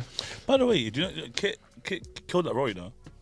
Like just in Family Fan, okay. I would say like his obsession started not to make sense towards the end, like when he lost the Empire and then he was like, I can do it again, and I was like, well, you've been bitching this whole time, you know what I mean? But that's more of like a writing issue. But I had one gripe though. We have a gripe. Yeah, here we go. One gripe. There's a scene, okay, where you guys were like, oh yeah, listen, man, we're gonna go to St. James's Park, right? And obviously, like, I was thinking like, yo, you're from here. Okay, and then As in my character or Reda? no, you. So yeah. As Oh, in, yeah, as yeah, a, yeah. As in, as obviously thing. Yeah. Anyways, and wait a minute. Yes, cool. And what kind of like confused the hell out of me? Okay, was like you man were in some park here. It was not St. James's Park. 100%. When the kid was climbing the tree and you were showing him how to yeah. Do you remember that scene? Yeah. Boom. And then you guys obviously like come down and then like run away. It was one of those middle parks that you see in like Central. Do you know like those like it literally is. It is the one by thingy. By thingy, yeah, right by thingy, That's and where just it by is. something. Yes. Yeah. On the right of that part. Yeah, just when you go up. on the right of that part, Yeah. It's in a square. It's in James's Square, I think. Okay. Yeah. But you meant to park. I don't think they said park. They said park, fam. Did it say We park? can fact check it. I don't Yo, think they check said park. this. Check this, you wastelands, yeah? Okay, check this. All right. You're not that much of a hater. You're not. I fully think I watches. Oh right, you wrote it down. Did you No, write him writing it down it's on- means nothing. It's on his notes app. Let's check. Let's watch because actually. They were not at St James's Park. Lol. What time was this? 5:11 p.m. Yeah, I heard you. After a long day of work, you was like, nah, I'm pissed. They were not at the park. Fair enough. No, Fair enough. I Pissed me mean, off. he could be Alright. right, but I'm gonna double Fix check. that. Well, oh my god, she's watching the film right now, guys. No, I just don't trust you. I don't know, Guys, man. I really just don't trust She's you. put the film on. There we go. yeah, but she doesn't say it there. She says it at the hotel. She says it at the hotel just before there. Keep going back. This is crazy. Keep going back. No, because if you're gonna say something, it needs to be. Yeah, it's just there, just before she exits. Keep going. Yeah, around there. Hey, put it on the mic. Just don't wait too long to tell him. Anyway, I'm gonna bring the boys to St. James Park. Oh yeah. But hey, Fair enough. what? Don't piss man off, you know. Yeah. I wrote it down, fam. Yeah, 5:11. Anyway, guys. To be guys, fair, guys, you're saying something. No. fair gripe. No, you Fair can't. gripe. You can't let him have this. That is a fair gripe. He's right though, but Decent. I don't think it qualifies as a gripe though, bro. That is a crazy. It's a bit of a niche gripe, innit? That is It's a a. bit niche. That's not even that's a pic from the back of the card of the deck. You know the card that says the instructions. That's not even a card. That's just It was my only note. from the back. That's my only note. Fair enough. That like- being stood by itself is insane. I was like, You created a new note just for that. yeah. And what's And he put lol. I was so funny, yeah, okay. Like now that I look back at it, my girl was like, oh, shut up, man. Do you know what I mean? She looked at me, she's like, who cares? Fair enough too. That You know one. Fair what I enough mean? I'm too. like, I know, yeah. But yeah, sorry. But that overall, it was a really funny film, bro. Okay, and it was so succeeding in it. Right. I have one question for you though. Okay. Big one. Right. If you were to play any other role other than the role that you did play in that film, what would it be? I was asked this before, yeah, and I said my instinct was to say Max, the little kid, because I carry him the whole film. Yeah. And I was like, oh, wouldn't it be nice to be carried? But I think Kit's role would That's be the interesting. to reason, because you wouldn't be carried. play. Yeah, I said it was a throwaway kind of like, aha, you know. No. So Kit's role, I think. Yeah, I would. Do you know what? I thought the same thing. Okay, I thought that like I was saying to my girl, like, wouldn't you have suited that role a little bit better? Okay, because wasn't the dad he slept with the maid, right? We're assuming the maid's French. Do you know what I mean? Okay, Yeah. so it would have made some sort of sense. I hear what you're saying. I just think for me, from like career wise, I think that'd be a cool thing to kind of play like that type of villain. But that, you know, when it ends, you know, they're still. I don't want to spoil it, but like when it ends in a different note than it starts, kind of thing. So I think for me, it'd be mainly because of that. Yeah, okay. And Also, that's complete antithesis of my character. He's also got to be Mark Wahlberg's brother. Yeah, half. We're hypothesizing. I'm just saying. Yeah. We're hypothesizing. Yeah.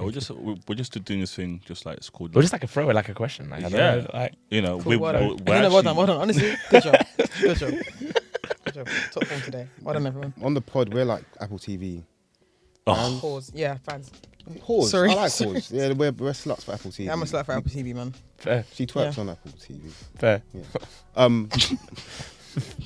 What was it like working on or with Apple? Like, I can imagine it's like a big. It's big, man. It's big. Like when you're filming scenes, like we were filming in between Trafalgar Square and like Big Ben on Whitehall. They closed that strip down. And I was telling like the American cast, I was like, like that's 10 Downing Street. We're not closing down any old random place. No, Trafalgar Square's busy, and it's on a Sunday. So we had about 2,000. We had a job to do. Yeah. Over like 2,000, 3,000 people walking by, just going, "Oh my god!" Because for them, it's a A-list star and Jon Snow having a fight on a bus, and then they closed down so many streets. I mean, it's mad, like their ability to do that. And of course, they've got a lot of money, and they put that in their budget in order to do these things. Like even like when we're filming in Somerset House, where I first do that stunt, my stunt double does it, but because I can't take credit for that. Someone messaged me, was like, "That wasn't you." I'm like, "No, bro." Like, no, bro. Like, it's like 2 jumps. Really? Do you know there's a 15-meter drop there? Or not 15-meter, maybe like 10-meter drop there. And also like, can you do a backflip? Yeah. Really? Yeah. Okay. We're gonna test that later. But yeah, so it does feel very different, especially filming in London. Filming in Paris is not easy. There's so many laws in Paris about filming. Like we got to film on the Seine, on a boat in the Seine, overlooking, and that was our final scene that we shot. And we shot it for like I think about an hour and a bit. And I was looking at the Eiffel Tower, and I was like, wow, these people got the ability to do that. Like, what a privilege it was to be on something of that scale. Yeah, I've obviously like trying to get into your world, not the acting world, more behind the camera and that kind of stuff. So we worked with like a bunch of studios in the past like 18 months, Netflix, BBC, blah blah blah. But we'd recently done Apple TV. We worked on The Wanted Man by Hugh Laurie. Which comes out in February. I believe. 6. I got a friend in that. Really cool cast. Yeah, really cool cast. And we done second unit work there. We shot around 19 bits and bobs. Like it was intense. Yeah, it was so intense. Yeah, and we were there for like 2 weeks. Yeah, Reda, bro, I'm telling you now, out of all the studios that we've worked with, that was my best experience. Like I can imagine. By far. Like number one, the studio was stunning. Okay, like stunning. We rented out a prison, and then they refurbed the whole prison just to demolish it at the end, which is insane. Okay, the cast was deep, and like the crew was deep. Like they didn't spare any expense. Yeah, they don't skimp out. No, they don't skimp out, bro. You know and the shows that are coming out. I just started Pluribus as well. What do you think? I'm only on episode 2.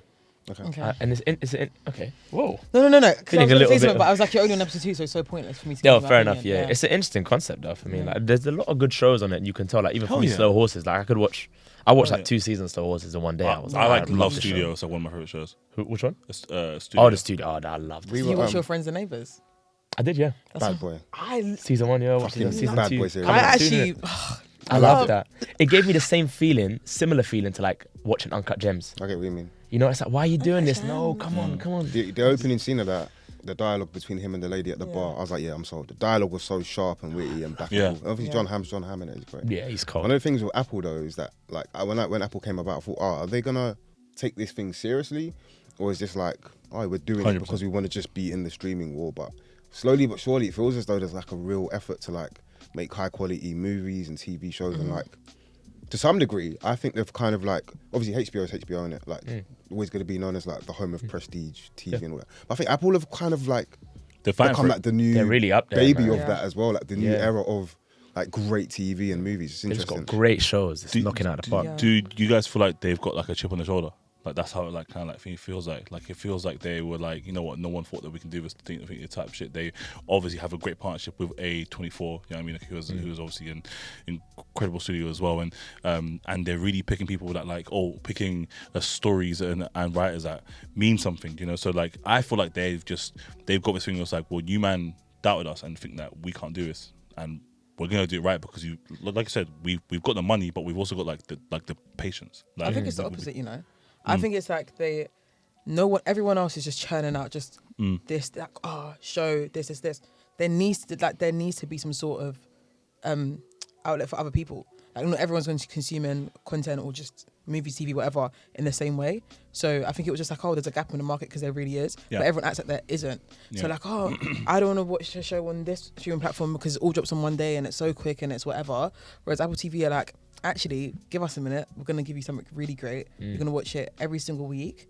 Yeah, you're gonna go discuss it, and you're gonna tell everyone we're not doing any of the work for you. Because one thing about Apple, they're gonna put on the greatest show ever, and then be like, you guys will find it when you find it. Yeah. I love Yeah. that And- weekly release. And the thing is, when you find it, you find it. Like when you found Severance, everyone found Severance. Slowly, You know what I mean? slowly but surely. Yeah, that's And, right. Slowly and this but is surely. the thing. So I don't even think it's a chip on the shoulder. I just think there was space for that. I think Apple was showing, oh wow, you actually can just put out a really good show. That doesn't need to be insane. You know? dope.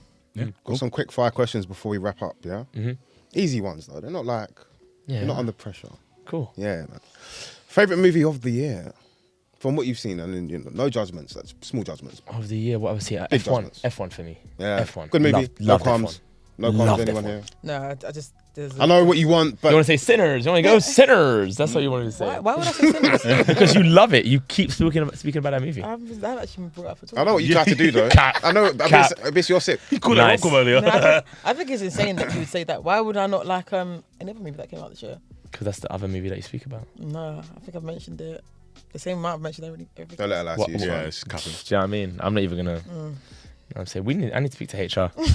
You are speaking to HR. Favorite series of the year. Ooh, I'd have to go. Does it have to be that release this year? Yeah. Yeah, even if Okay. it's like a new season. Oh, I'd have to say, for me, I'd go your friends and neighbors season one. I really enjoyed that. Looking forward to see. I didn't think it needed a season 2, but I'm still looking forward to season. Yeah, two. I'm looking forward to seeing how much worse he can get. Yeah, that's right. He's He's spiraling. a terrible human, but I just love him. Yeah, I think your friends and neighbors for me. good, I, it's like, good. I want to pick a show that came out this year. I think It's good. It's good. Dream actor to work with. Denzel Washington. Oh, he's the best though. Denzel Washington. He's the best. He's My the best. dad's onto What's your me favorite for that. Denzel? Oh, Tough one. Right? you know I haven't seen Highest to Lowest yet. I want to see that. Crap. Yo. Oh. Oi. Yo, No. it's ass water. Like Oh. it's so crap. He's obviously dope, yeah, but it's so crap. Like damn. He does Hero that. Again, He does that though. He does. Hero He does Spike have Lee. a, like Spike a Lee. mix. It's Yeah. the worst But the Spike problem Lee is, of yeah, three it's they've the done. worst He's the Spike best Lee thing. film I've seen. He's the best thing in all movies. So Yeah. it's still gonna be. He is great. even Denzel- in Gladiator, like just his He was cool in character. Gladiator. It was the best part He's of the the best. He's the best thing. Best in part of everything. Gladiator. Shocked me, but you know, long leather jacket, King Kong Ain't got shit on me. Come on, Leave. number one. Bad boy. Yeah. Improvisation as well. He's a madman. Yeah. A role you wish you had auditioned for. That's like something you've seen recently. Ooh, that's a really good one. Well, lad, Wish I got the call up for that. there's probably some that I probably wouldn't. Go on, go on. I was about to say Aladdin. I wasn't, but I feel like it was gonna be really offensive, so I'm actually gonna save it for later. Yeah, wait, what? No, go on. No. No, while we're on it, I don't want to we'll pull the cut case. it out. Yeah, no, you're right. But that's the one. That's the one they got post. Nah. I really want to see you in House of Dragons. I feel like you'd be sick in that. Yeah. Okay. Interesting. I feel like you'd be Basically, sick. look confused. So just Yeah, because who would you play? The dragon. That's what you wanted to say. That's the thing, though. It's hard. It's hard for me sometimes because You like, don't whose think kid am I that gonna he play? looks like he's from Essos. that's kind of like racial profiling. Oh, that's crazy. That's on the door. Yeah, but I That's could do on the that. That's racial profiling. Brother, you guys, listen. can't. You guys can all do that. It's calm. No, not me. I would never do that. Okay. Fucking hell. No, you disagree? You. No. What, Oh wow! Yeah. What- There's some things that like, I wish I got the call up as techie because I'm like some things I just know I wouldn't get the call up for, but I'm like, that would be sick. No, still. I think I'd have to something like F1. Oh, Because yeah. it's not like F1. I would love to if I got the call up for that. But like, yeah, cool, of course. I don't think any actor would say no to that. Yeah. But to act opposite someone like Brad Pitt, and for me as well, on top of that, it's the skill learning. I love learning skills for something like the fact that they got to drive the. It was like, highly It's so technical, cool. man. Yeah, Highly it's very technical. technical cool. stuff, and like I don't want to glorify the fact that they're putting their lives on the line, but they're doing like risky stuff, you know. So something like that would be sick. Sorry, it's the same answer as favorite film of the year, but to be honest, that is probably the one of the year. It showed how much you like the movie. to be Yeah, fair. love the film. One movie you think everyone misunderstands. Everyone misunderstands. Eternals. And this is why we didn't ask you. I'll be real with you. I liked Eternals. I did as well. I liked Eternals. liked it. I liked Yeah, Eternals. same. I was so confused by the backlash after. I liked it. said, hold on. I didn't get it. Why is that's such a good pick? And I've been back in that film, yeah, for that's part of it. years. I really, actually part of it. I actually liked Eternals. I think Eternals and Once Upon a Time, I know we're doing a Marvel thing.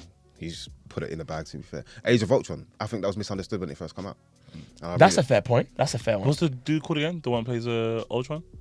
James Spader. James Spader. His voice, outstanding. He's really good accent, man. He's amazing. He's amazing. amazing. He's really good.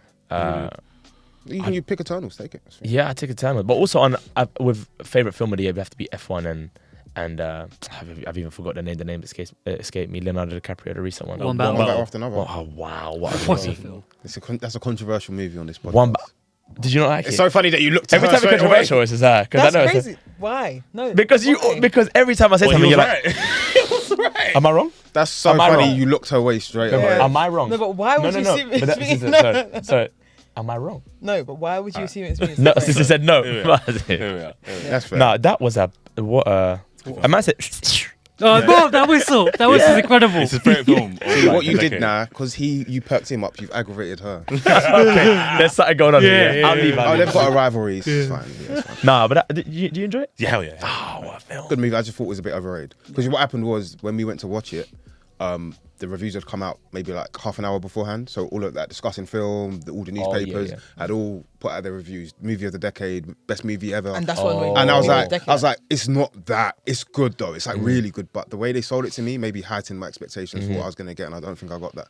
And then also I'm Sinners biased. So Yeah, but also there's a lot nice. not great about the movie that gets overlooked because it's Paul Thomas Anderson, and that was my annoyance as well. Okay. That it's okay for your greatest like director or writer to have a couple mistakes. Like it's actually fine. It can still be a great movie, but you don't have to be like that hyperbolic. It was too hyperbolic. But I think it got people 5 stars on every But single. people now, outlet. everything is about the stars and what the best thing is. Like, it's too definitive as well. Just It's like, no, enjoy it. this reviewer said this. It's like, bruv, if you like this film just because it made you feel like this or whatever, then it is what it is. I think people are like, this has to be, because it's a good film, it has to be film of the century. It's like, Bro, F1 is in my top 3 films simply and purely based off that.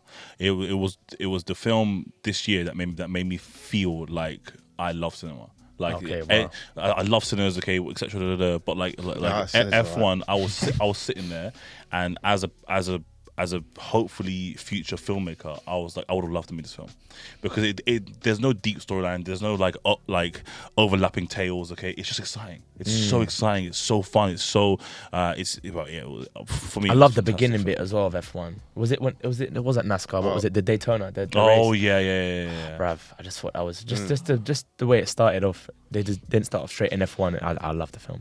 what are you watching right now? I'm watching Pluribus at the moment. What did I just finish watching? I finished watching Slow Horses not too long ago. You're an Apple guy. You should watch Shrinking. Shrinking. bad Okay, boy. cool. Oh, Shrinking. Oh, in Shrinking, yeah? you, Say less. Yeah. bro. You in Shrinking. Shrinking is like a heartfelt comedy drama. It's got like emotional depth to it, but it's also like so light-hearted and funny. And Okay, but when you watch the show, you can feel like the cast all love each other. They Okay. do. They get along. Okay. You can Yeah, tell. yeah, I love Jessica that. Williams is just Yeah, incredible she's as well. You'd yeah. Okay, cool. Yeah, I'm an email Apple and Yeah, Thank you. Leave it to us. Thank you. I get you guys. they're not gonna reply to me, but I'm gonna do it anyway. Yeah, I'm gonna do it anyway.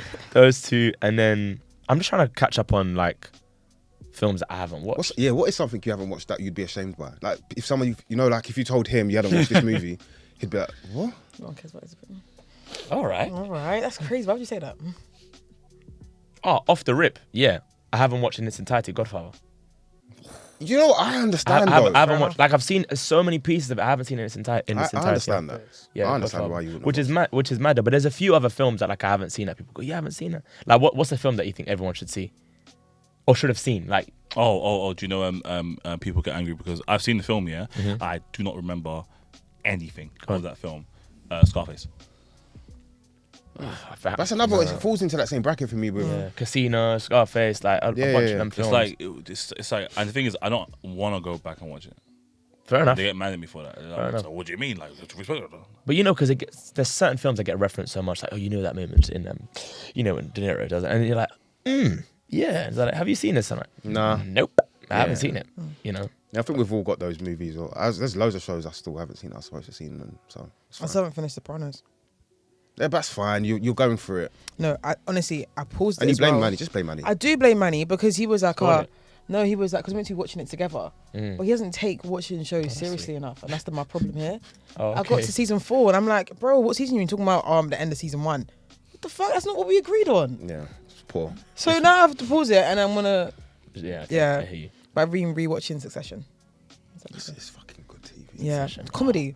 That's a comedy. It's brilliant. It's fucking I didn't good expect TV. to like when I first watched Haven't Succession. seen it. I didn't expect. Okay, we'll talk about that. We'll talk about that. It's fucking good. We'll have a TV. look at that, mate. Yeah. Yeah, well, let's talk We'll about have a that. look. But it's the camera movement. Of course, we'll have a look. We'll have a look. I thought when I first heard about it, I thought it was gonna be very like Corporate. straight-laced show, corporate show, static camera. But when the camera did, Mockumentary, moving all mad. I'm telling you, it's The Office. I'm watching that show. It's a comedy. It's a comedy. It's a It's comedy. yeah, Like it's it's comedy. It's It's one a of dark the- comedy. Yeah, it's- satirical comedy on the world we live in So today. It's so flipping relevant funny, though. When yeah. you talk about Cast media as well. conglomerates and all that, it's so relevant to like what's happening Absolutely. as we speak. 100%. And the power. No, it's really good. What's your favourite episode or scene? Do you have one?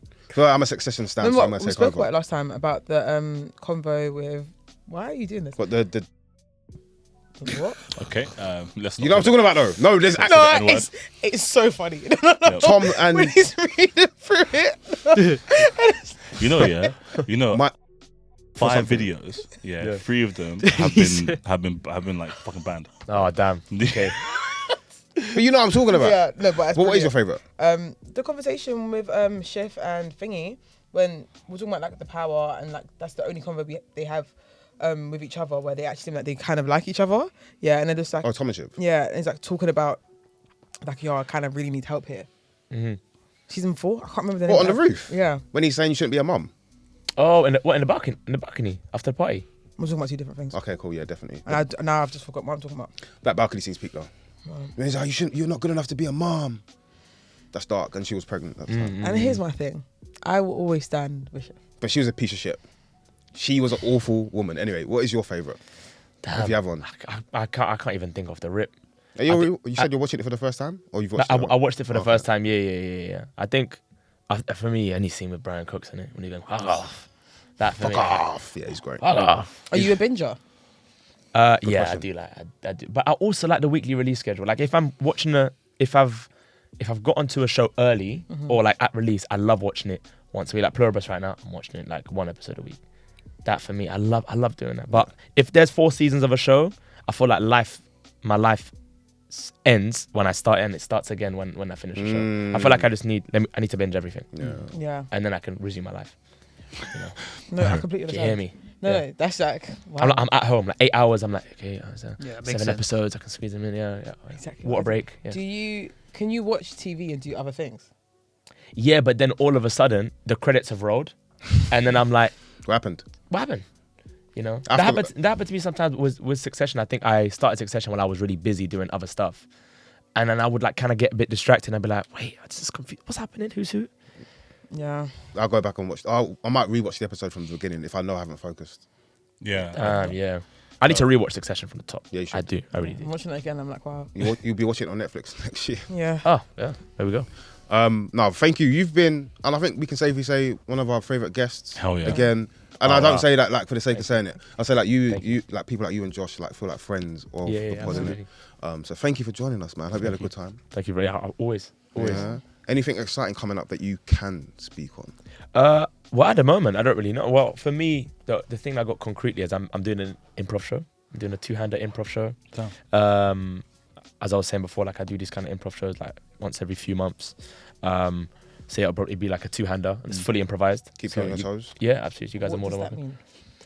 So, say for example, let's say we're sitting on the stage like this, and there'll be a director, and the director will be like, okay, so what's your name? And then you'll have to invent a story, and then all of a sudden we'll do a scene after the interval, and then that's kind of how it goes. We know kind of the brief skeleton. We know that we're brother and sister, that we're estranged, for example, and we're meeting up for the first time, and then we're going to cut to a few years later, and then how to see how our relationship like develops as brother and sister. And that's kind of how it is. It's kind of like led by a director, but it's fully improvised. All the lines, the character, our ages, where we're from, all of that is all improvised in the moment. Okay. Yeah. But apart from that, because, you know, I'm auditioning, man. You got to keep it real. Can you know, we do a sometimes... quick improv scene now. Usually, go. Go on. 17 piss. Okay, so you are brothers or lovers? I can't decide yet. Okay. I think we'll most likely be brothers. brothers, yeah. Especially with the way your brain works. You'll be like, oh, you two are the same. I don't think that. Okay, I don't. that's fine. You guys are brothers, okay? dad loves you more. Mm-hmm. Yeah. Why? Cool. Oh, but you're asking him. You're asking And him. then you go. Okay. Cool. And action. But where, you didn't say where we are. Nothing. Okay, you bump into each other on the road. You look really similar, believe it or not. Yeah. Action. Oh. No, yeah, that's just And cut. okay. Wait, give me a chance, man. Okay, Yeah, I you mean. bump into each other, Yeah. yeah? And that's when you realise we kind of look similar. Oh, I recognise you from something. You seen a Wait, picture. so I don't know that he's my brother. Because You haven't seen each other in years. Perfect. All right, cool. And dad lives with him. All right, cool. Plot twist, he's not even his real child. You what? He's not even his biological child. Cool. All right, cool. And action. All right, cool. I'll let you lead this. Yeah. Yeah, cool. Go on. All right, cool. Oh. You look Hey man, do I know you? I don't know, bro. Where? I just that all got me. I just have this feeling that like, man, sorry. What's your name? I'm Jamie. Jamie. Yeah. Jamie. As in Jamie Stevens. Yeah. Not very Arabic I'm- name. See. Who's so Arab? He's We can be whatever we wanna be. He's whatever we be. Not what I wrote. I'm Brad Stevens. You're my older brother. Older is interesting though. I think I should be younger. Yeah. that makes You're more sense. my younger brother. You don't. I don't know, man. I don't have a beard. I think like I don't really recognize you. No, but Someone's hungry, boy. you've Guess got. what? I'm joking. Cool. No, but have you got a scar on your left butt cheek? So, guys, Reda, where can people find you, man? No, I want to. No, you and Guy should have done one. That would have been really good. Well, no time for that. You know what? That's my bad. When he went, oh, Yeah, you should have done. I lost it. I lost my composure. at Where that. can people find you, man? On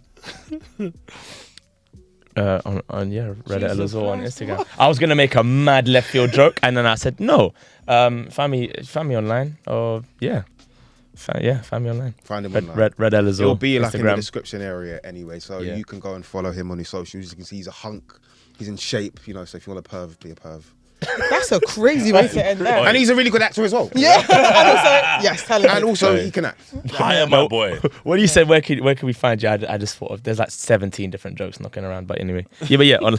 Find me online. Online. No, but it's been a pleasure though. Thank you so much for Thank you having for me. joining us, man. Really We got a appreciate it. post-credit scene podcast, 14HQ Original Lovers of Film, TV and Theatre. And that's us. Over and out. Boom, boom. Watch Frying Pan 2. So.